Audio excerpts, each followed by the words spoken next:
In vitro fertilization is a process where a woman's eggs are fertilized outside her body, then placed back inside her body to help her get pregnant.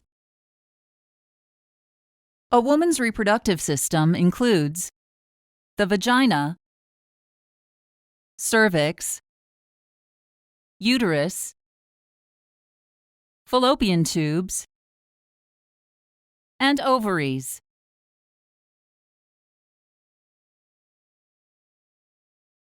During the monthly menstrual cycle, one of the ovaries releases an egg in a process called ovulation.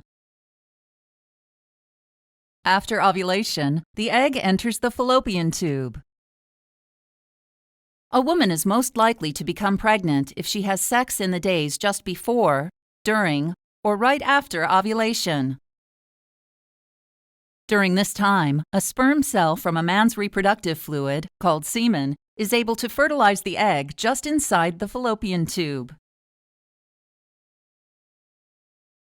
As it travels along the fallopian tube, the fertilized egg, now called an embryo, loses the outer cells that nourished it in the ovary.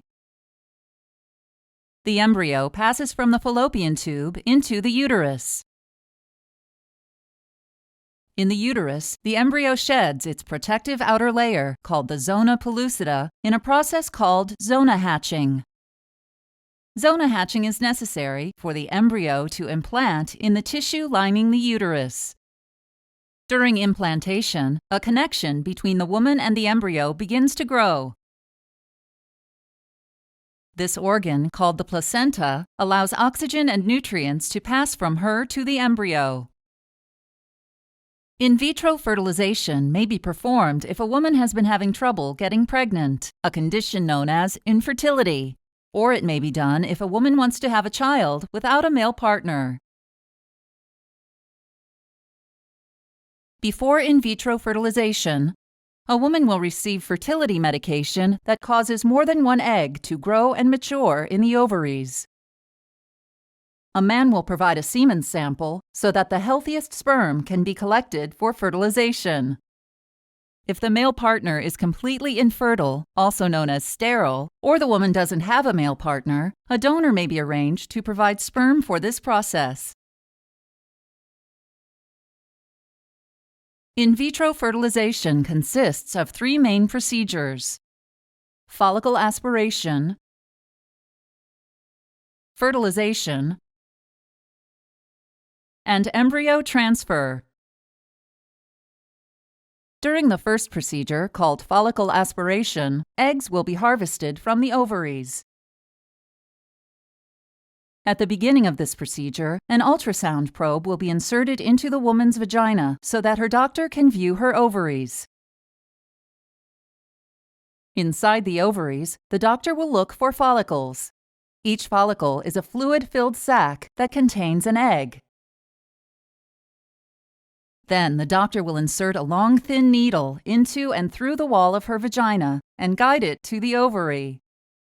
A suction device connected to the needle will collect several eggs from inside their follicles. During the second part of in vitro fertilization, called fertilization, the collected eggs will be taken immediately to a laboratory where they will be fertilized. Fertilization may be performed by insemination, where several sperm are mixed with the healthiest eggs. Or the eggs may be fertilized with sperm injected directly into them during a process called intracytoplasmic sperm injection. The fertilized eggs, also called embryos, will be monitored for 3 to 5 days as they begin to grow. At this time, the lab may create a hole in the zona pellucida surrounding some of the embryos. This process, called assisted hatching, will help these embryos implant in the uterus. Some of the embryos will be used right away for embryo transfer, and the rest will be frozen and stored for future use if necessary. The third part of in vitro fertilization is called embryo transfer, which is done 3 to 5 days after fertilization. During embryo transfer, a tool called a speculum will be inserted into the woman's vagina so that the doctor can see her cervix. A syringe will be loaded with fluid containing one or more of the hatched embryos. Then the syringe will be attached to a long, thin tube called a catheter. The doctor will insert the catheter into the vagina, through the cervix, and into the uterus. Once inside the uterus, the doctor will inject the embryos. Then the catheter and speculum will be removed. The woman may continue to lie on her back for about 15 minutes.